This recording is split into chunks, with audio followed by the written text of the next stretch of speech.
From the beginning, our citizens have shared a deep sense of mutual respect.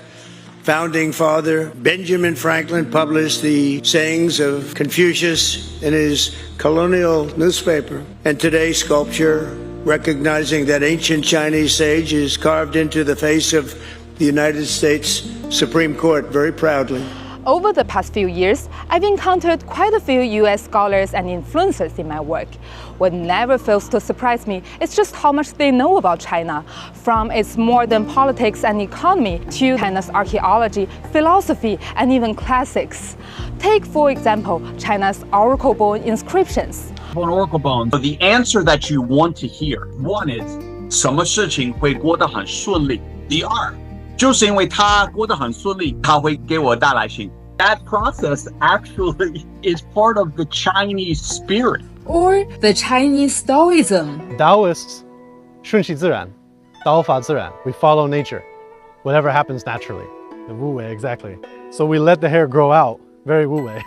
We let it go and we just let it be. And taking on a modern note, China's 5-year plans. It's really a unique political process. It's strategic, it's tech-centered, but it also now has a human component, which is really very fundamental.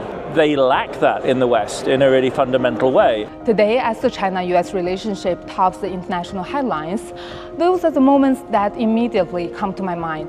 They are moments that remind me there are people who are truly dedicated to understanding a different nation and its culture.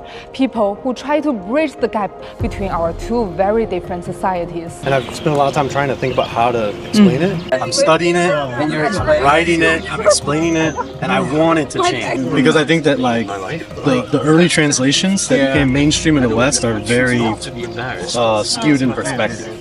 And I think today many scholars realize that we need to think about the ancient world as an interconnected global world. That includes China. You know, if we want to understand each other as humans, we have to start to pay more attention to how we think about things. That can lead to a deeper understanding amongst cultures.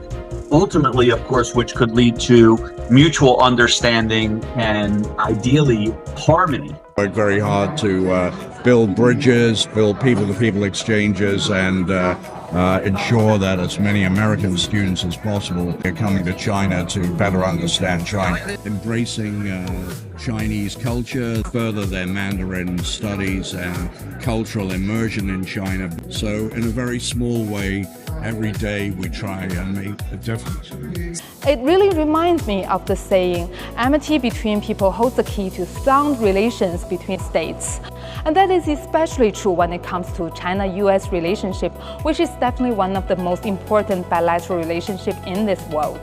So when people choose to listen to and understand each other, and many thanks to the influencers and scholars that we just talked about, I believe these small sparks of people-to-people exchange can definitely form a bridge between our two nations.